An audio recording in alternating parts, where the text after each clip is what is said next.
special effects makeup artist. I started YouTube in 2012 because I posted a photo of me in zombie makeup from a zombie crawl to Reddit, and a lot of the Redditors liked my makeup and wanted to know how I did it, so I started a YouTube channel so that I could accompany my Reddit posts with videos showing how I did my simple makeups at the time.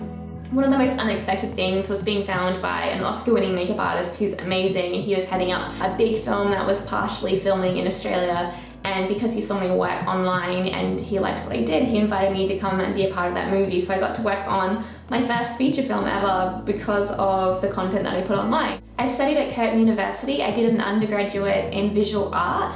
I did the 3 years undergraduate, then I had 1 year honours, which I got first class honours for, and then I did a PhD. I did about 3 or 4 years of the PhD before I decided to drop it to pursue a career in makeup and do my YouTube channel full time. My content is very special effects makeup heavy. I like showing people how to do more professional level special effects makeup. YouTube allows me to adapt my technical knowledge into something that's a bit more bite-sized chunk. I usually have my videos about 10 to 15 minutes long, so I don't try to go into all the technical details because it would be a bit overwhelming, but I like to show people bits and pieces of how it's all put together. And video is a really good format for this because you can actually see things in action. I also like to make sure my special effects makeup tutorials are safe. I'd imagine my audience would be mostly people who are wanting to learn special effects makeup to do it professionally, and also people that like looking at characters being created or are interested in characters from most recent games or movies that I show on my channel. My engagement is different on YouTube to what it is on other social platforms such as Instagram or Facebook. I tend to get more comments on YouTube. On my most recent video about a mummy, somebody who knew about mummies and dental things commented that the root of the tooth might be more visible, and I could try,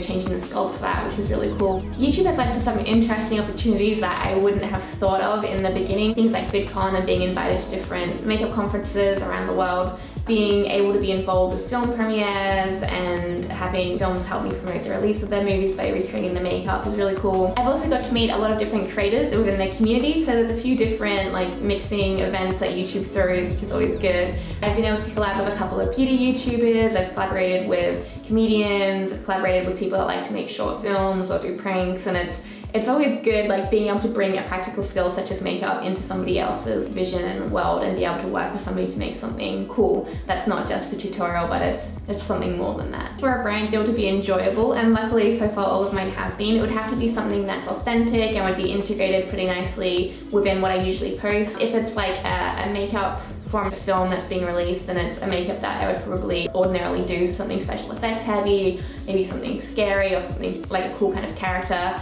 I think that, that's something I would already be posting to my channel, but I can include stuff like facts about the movie or release dates or any kind of promotional or awareness raising type material within that tutorial. Ultimately having that kind of creative control over what I do and don't post and over what I say, and make sure that it sounds like it's authentically me.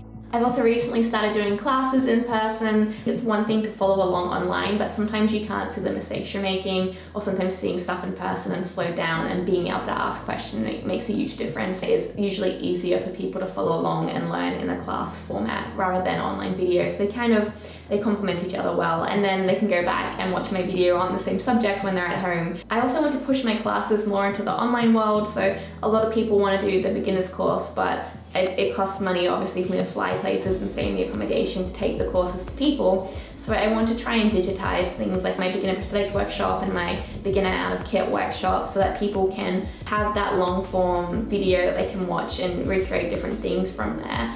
Tips that I would give to people that want to be video creators: it's a lot of different things that you have to learn, which can be kind of overwhelming. I had to learn how to light, I had to learn how to frame and how to use cameras, I had to learn how to connect the microphone on top of my camera because my audio quality used to be terrible. Then you have to learn how to, store all of the video files that you end up accumulating, how to edit it, how to post it, how to make yourself marketable so that people will actually click and watch your video. Kind of a one-man production team. I love YouTube because it takes something that I love, my hobby, my passion, and creates it into a business that I can show the world, me creating what I love doing and be able to turn that into a business. I feel like in the past, I don't even know how you would do that without YouTube as a platform.